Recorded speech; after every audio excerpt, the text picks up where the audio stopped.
to Glenlarvan and April, and we have a lot of contracts available.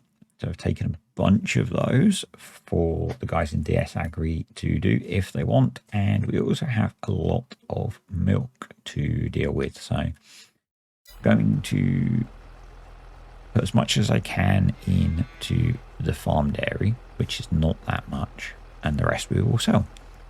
And we're also going to sell our first cheese, so that's kind of cool. But first thing, we have a full trailer load of milk to sell off, and then I'm going to get our first spring crops planted today. So I had forgotten, and yep, had forgotten, because I made the growth that's on this map, that because we're in Scotland, the grass starts growing a little bit later. And so we're not going to get cut grass off of the 2 cover crops in April. So I could have ploughed them in last month, but didn't. So I'm going to be ploughing those in this month and planting in them. So yeah, it's a bit annoying, but is what it is. So part of the challenge of, playing on a map that's meant to be a little bit harder. Yeah, we won't get quite as much silage as I thought this year. Not a big deal. Thankfully, the grazing seems to be keeping the sheep well fed already, which is very cool. I haven't had to top their feed up beyond what we put in initially. And yeah, we've got 4,000 litres of cheese waiting here. Just checking the prices again. We are looking at £1,800,000 per pallet. So yeah, it's going to be a nice little payday if I can get them loaded up and taken to the sell point. So obviously not going to store it for too long, because actually you do store cheese for quite a long time. So anyway, I want to get it sold because I want the cash in the bank rather than sat on the farm, I guess. So, yep. And as is often the case, most stuff comes over to the farmer's market, or the exports as the sell point is called. So yeah, buy your farm fresh milk from the farmer's market. Took the sides off the Iveco so that we can use that to transport the cheese, because it's nice and fast, and got the Merlot over to load up the pallets, because that's what, I guess if we were much bigger scale, a forklift would be the thing that we would use. I could, because we've got the premium expansion, so I could use the forklift attachment that comes with that. I might have a look at that actually, because I've not used that yet. It might be fun to try for loading up, and it's nice having the boom on the telehandler to be able to reach out across the vehicle rather than have to drive around it. But it might be a bit of fun to try. So yep, some of our finest cheese being sold. It's Lamb Week, and it's actually the day before I head off. For you guys watching this, it's not in.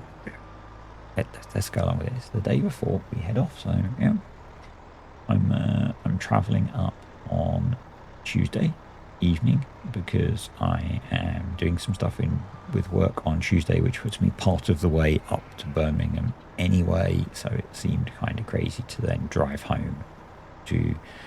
back home coming south, to then get up really early to drive north again. So yep, I'm hoping to be up there pretty much as soon as they open. I know. Yeah, should be a lot of fun. I think Wednesday is going to be an incredibly long day with the community meetup. If you're coming to that, you should have had details in another email from Farmer Cop, but I post them at some point closer to the event anyway. And as I've said, if you see me in Cartech wandering around, feel free to come and say hello. It'll be obvious. I'll be the one standing next to Cartech. Cool. Right, so we are off to Expo. I could have made a little bit more taking it to the supermarket, but the amount of extra cash versus the extra journey, I didn't feel was worth it. And This is classic me, actually. There's a sell point that takes pretty much everything we need to sell, and it's close. So I just keep driving to that.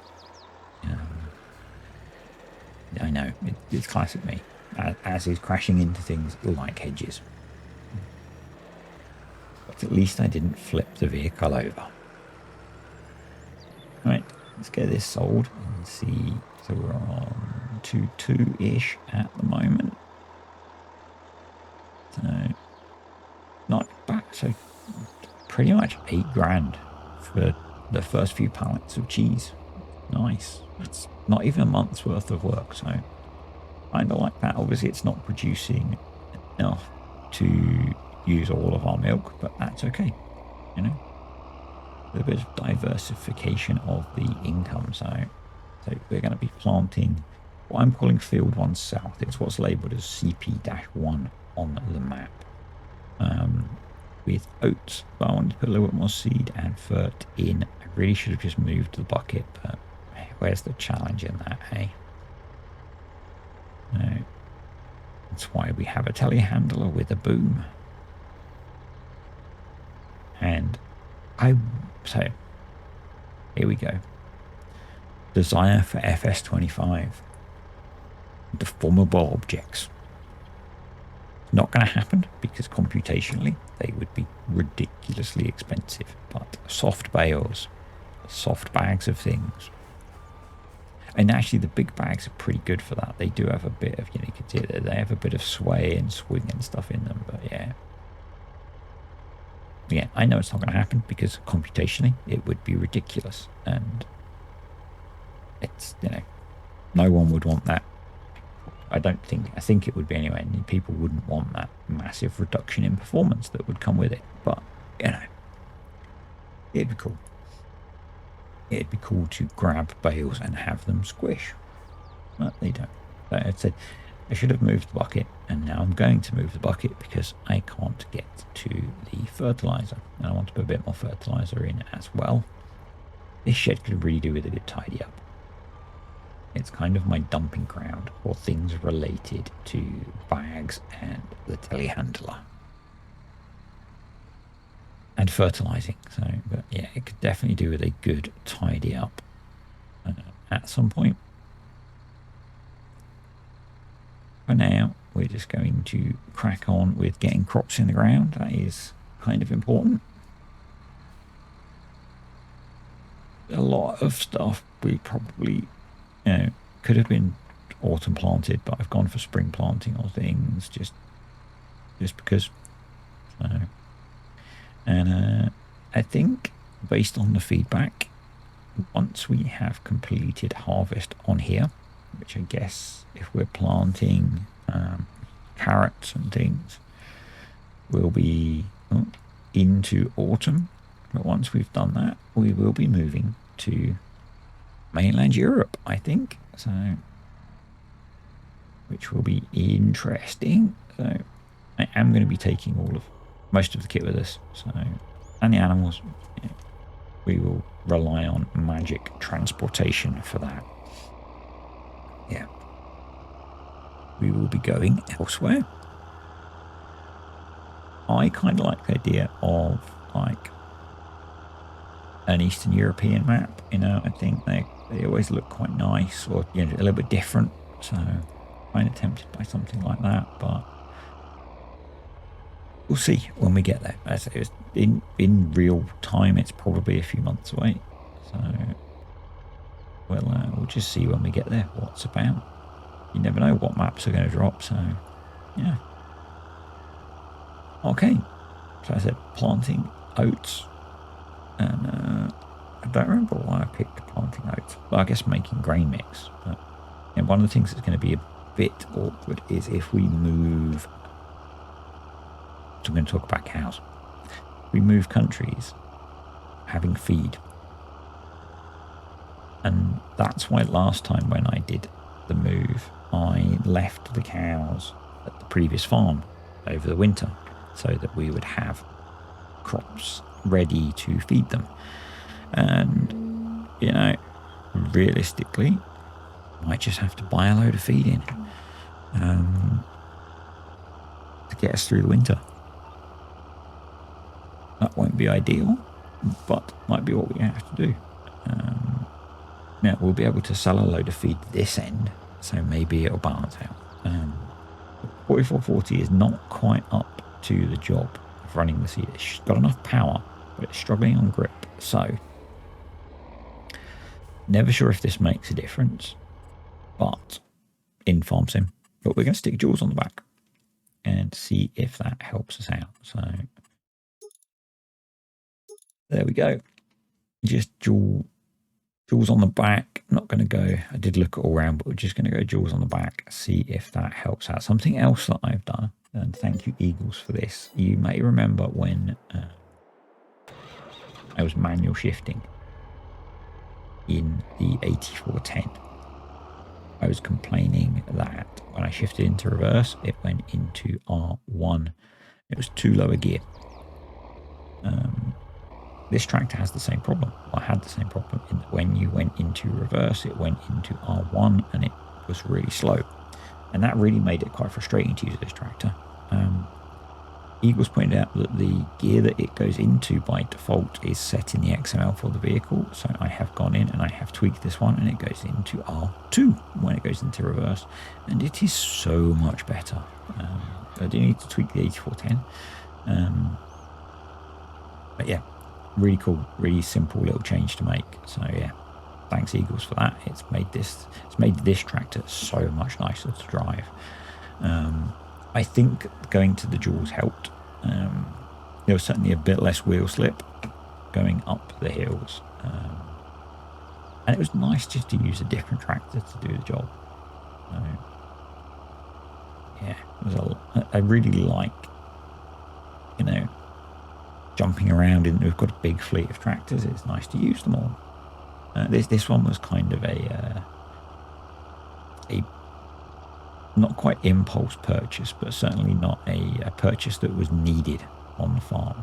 But it is nice to actually get to use it to do some work. Yeah, that change really did help with, and it's probably going to make it more useful. I'm kind of tempted that it might become a front loader tractor now that it behaves better going into reverse. Maybe we can retire the Fiat Agri, the 180. That spent a lot of its life doing feed mixing, and maybe, or we just have a change, or maybe the little Zetor, because that does struggle with getting bales into the mixer. I would be sad to retire that, but maybe we can find another job for that tractor. And I could do it all with one tractor. I could do it all with the Merlot. I don't like using the Merlot for bale work. Something about it I find really difficult. And the reason we've got enough tractors that I keep two, because then I can keep a bucket on one and a bale spike on the other. And I just have to jump between tractors. Because at the moment our feed is a mixture of potatoes and maize silage, which use the bucket, and then hay and grass silage and maybe whole crop silage, which are all bales. So rather than constantly swapping tools, I just prefer to swap vehicles. We have a spare front loader that we're not using from one of the old Deutz tractors we've got. I don't know if it'll fit on this tractor actually, but yeah, I'm kind of tempted. But obviously I would take the Jules off the back if it's going to be a loader tractor in the yard. And if I'm going to use it for seeding, we'll just leave it like this. Maybe we can run it as our seeding tractor this year. And it's certainly a lot of fun to drive. It's a lot of fun to drive. I haven't actually used the wheel at all this week. Or last week. Recording videos lately. Let's say that. So last week I was in the office a lot. I had some other stuff, and generally was playing on the laptop in the evenings. So that doesn't work with the wheel, as you guys know. yeah, unfortunate, but that's kind of what I expected. You know, I would only use it a little bit. Yeah, I brought in headphones, and I've only used those a couple of times because I brought headphones with what's supposed to be a good mic on traveling, so that I don't have to take the mic arm and stuff with me. But first experiment I had with those didn't work well, so I am waiting for a foam filter to arrive to stick over the mic, because it doesn't have one, and that will make a big difference, I think. Yeah. And then if that doesn't work, I might just return them, because they're still within the return window with Amazon. They are, you know, I put them back in the box. I used them once, wasn't sure, put them back in the box properly, and I may or may not return them still. We will see. It's one of the nice things about buying from something as big as Amazon is they are very good with their returns policy. So, right, that's the oats planted. We need to get them rolled now. But yeah, they're nice headphones to listen to on. But I'm generally someone who just sticks in a pair of earbuds because I don't like the weight of headphones. But the reason that I thought they would be useful is basically if I'm traveling, I won't have to take the mic arm. Like when I brought them when Mrs. D had COVID, because I was downstairs a lot on my own, so I could record. But again, dragging the big mic downstairs was a bit of a pain. Ended up doing that, but yeah. So that was the logic. But so far, they've basically lived in the box for the last couple of weeks. So speaking of the Fiat Agri, we're going to use it to do the rolling. So obviously it makes it a slight challenge because it doesn't have GPS on it. So we won't be using the VCA GPS either. I'm going to be eyeballing it. Yeah. Again, I really do like, just, as I said, with having a big fleet of tractors, being able to just use different things, different vehicles for different things sometimes. It's, yeah. It makes, you know, this save has been running now for a very long time. Obviously, we've moved maps. This tractor's been with us from the start with its 80 hours on it. Actually, I think it's lower running hours than some of the other tractors that we've got that DS Agri were using for work when they were super busy. Just trying to remind myself where I left the roller, but yeah, it's done a lot of work. It's done a lot of work on the farm for us, and it's nice to occasionally jump in and give it a run out, let it stretch its legs a bit, rather than just, you know, shuffling out of that shed to the pile of potatoes, putting them in mixer, and being switched off again. This is the first Fiat Agri 180 that came out. It's not the one from the DLC. It's not the one that came out more recently. I would have swapped to the one that came out more recently because I think it's a really nice looking mod, but it doesn't have a front loader console. So for me, that's a no. I think that's the one that I'm using on Valley of the Old Farm. But yeah, I am a sucker for a cheap old tractor with how I play. Yeah. We've got some headlands done, and now on to the up-down rows.